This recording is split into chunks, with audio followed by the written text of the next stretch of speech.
But first up, look, I'm seriously worried about what seems to me to be a breakdown of social order across Australia, the like of which I have never experienced in a lifetime spent in the media, on radio, writing in newspapers and appearing on television. Now, I think I'm exaggerating.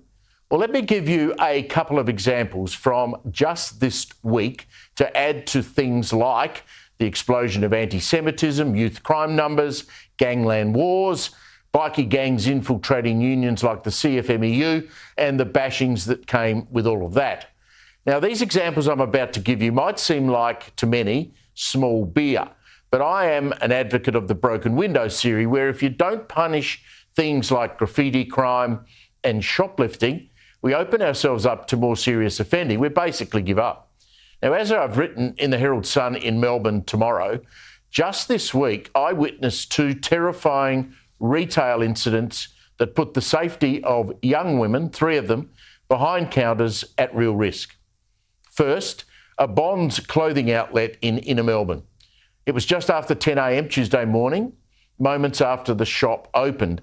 The 2 female shop attendants watched as a man armed with a large bag entered the shop and proceeded to fill it with whatever he could wrench off the shelves, coat hangers and jumpers and T-shirts and whatever he could grab. He packed the bag and calmly walked out the shop, knowing he would not be challenged. Why did he know that? Because this has happened in that same store 8 times in 9 days. The woman behind the counter, I asked her, how often does this happen? She said it's only been 1 day in the last 9 that it's not happened. The rattle manager says she fears for her and her staff's safety, and they're unwilling to try and stop the theft for fears what the thief might do. The police were called. Did they turn up? I don't know.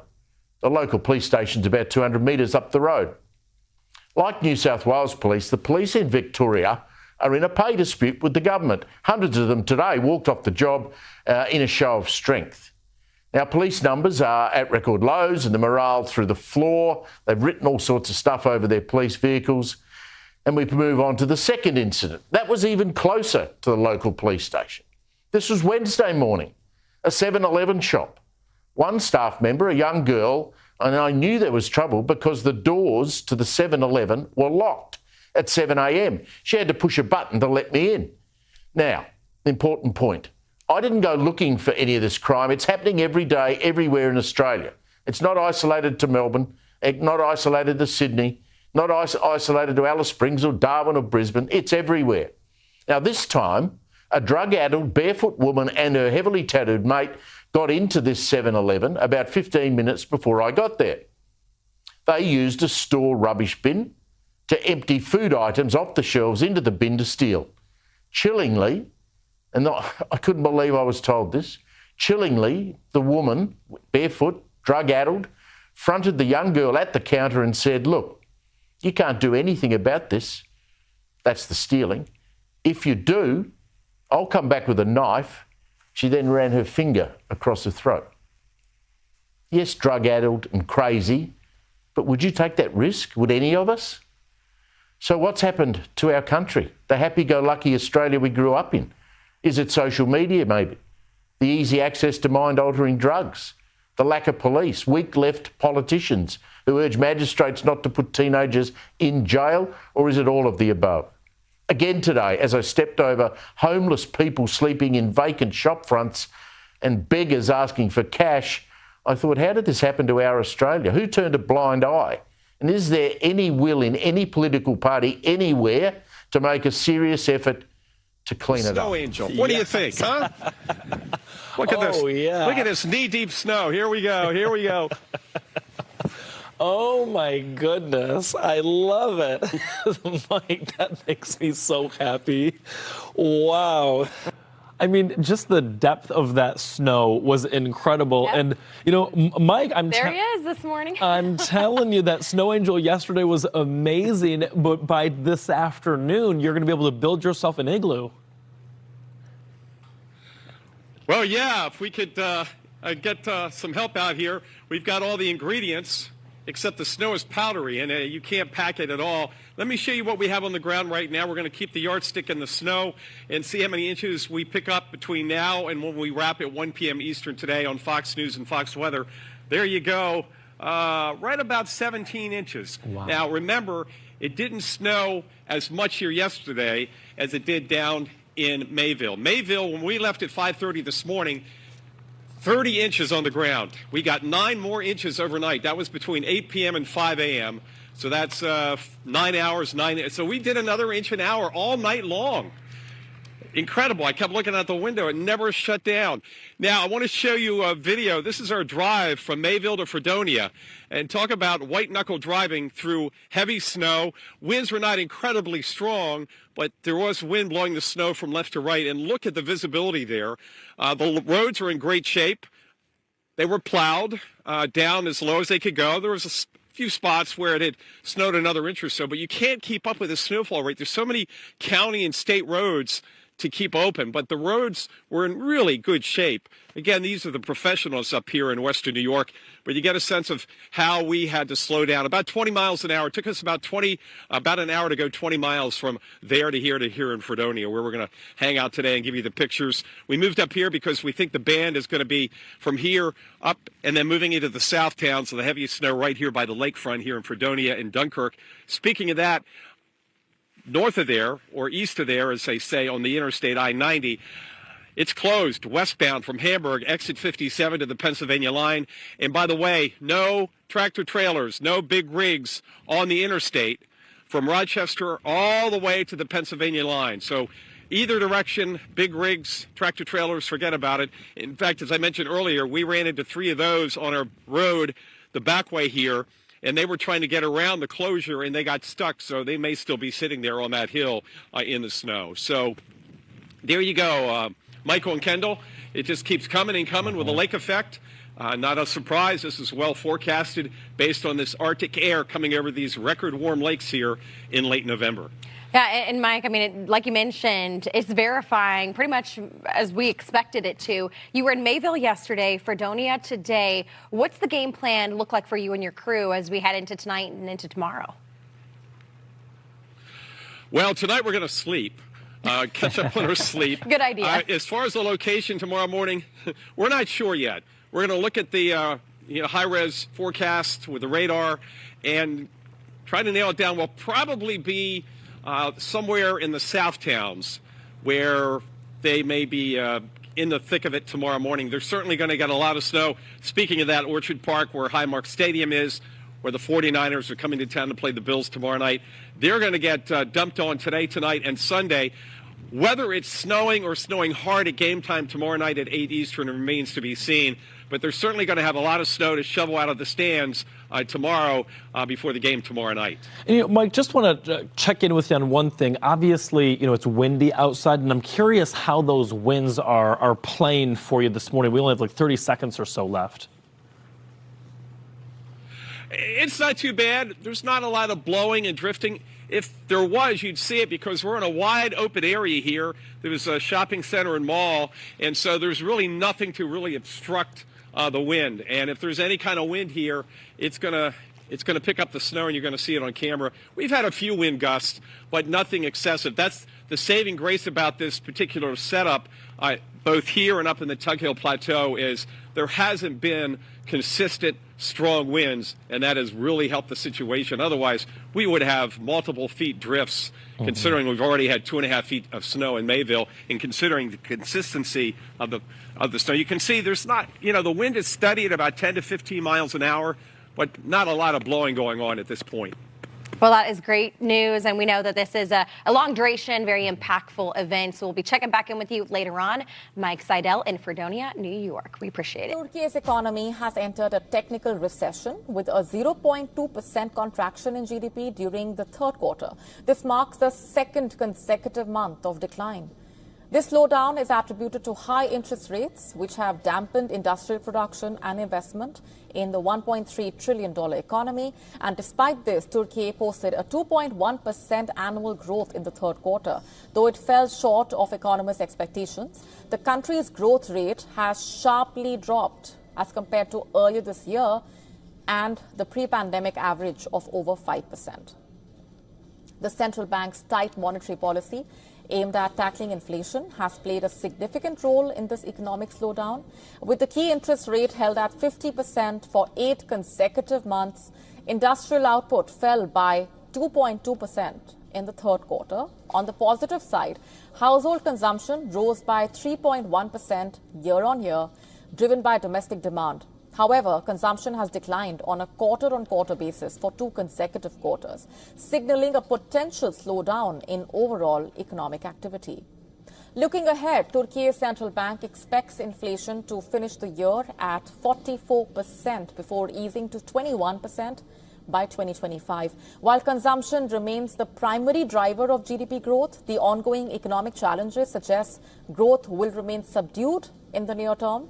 The central bank has indicated that a rate cut could be on the horizon depending on inflation trends, but the timing and speed of such easing will be crucial for Turkey's recovery in the coming quarters.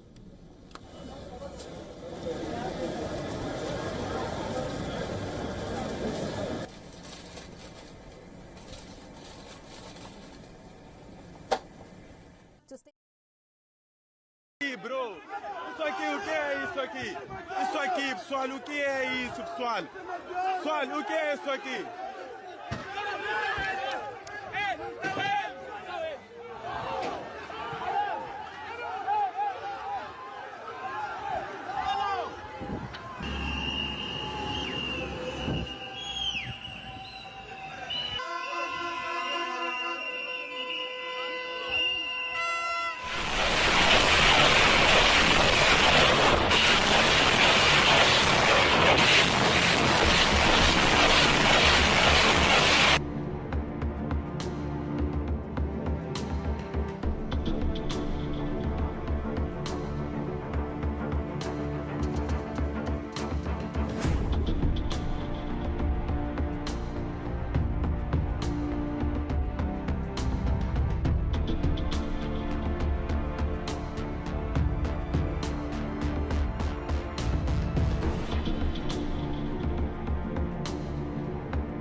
Syrian rebels have launched a lightning offensive against the regime of Bashar al-Assad, entering the northern city of Aleppo itself for the first time in 8 years.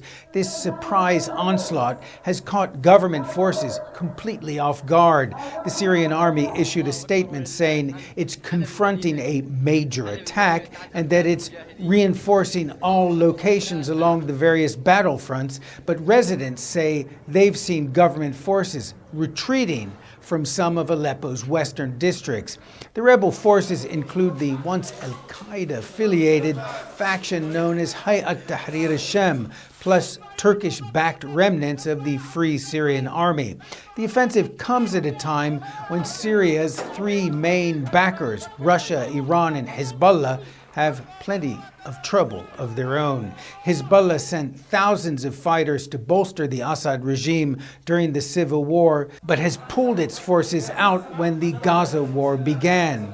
Damascus's top regional ally, Iran, has also sustained a series of blows from Israel, both in Syria and at home. And Russia, which intervened in the Syrian civil war in 2015, has its hands full in Ukraine. All this has left Bashar al-Assad's regime weakened and exposed.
interesting timing for these talks. What do we know about them, and what can we expect from them, given that there isn't a lot of detail around exactly what they're going to be talking about?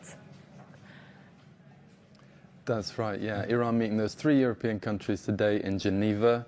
Those countries and that location, of course, significant because it's all in parallel with what we saw in the past around the 2015 nuclear agreement.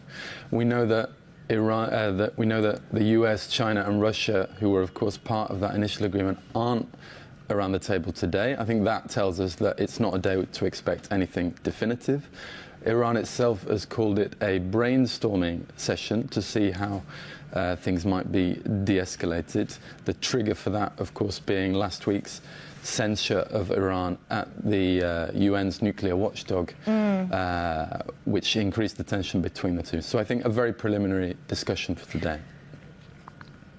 So here's what I'm trying to get my head around, Patrick. There seems to be a lot of mixed messaging coming out of Iran. On one hand, they're saying that they're firing up more centrifuges and showing an act of defiance to some of the IAEA warnings. But at the same time, they want to enter into discussions with some of these European counterparts about the nuclear program itself and potentially, we think, the removal of sanctions. So what are they trying to do here? On one hand, they're being hawkish. On the other hand, they are suggesting that they're open to negotiations. I think it's about leverage, right? They're increasing the ante, upping the ante in order to have something to give away at the negotiating table. To them, of course, that step to increase the number of centrifuges was a response to the IAEA censure that we saw last week. So they're trying to say that if you up the ante, we're willing to do the same. The other element, of course, is that down the track they're seeing an incoming Trump presidency in the US. From that, I'm sure they're expecting a lot more renewed pressure of the kind they saw in his first presidency. So it makes sense that they'd be looking for ways to de-escalate, at the very least with the Europeans, if not with the Americans as well.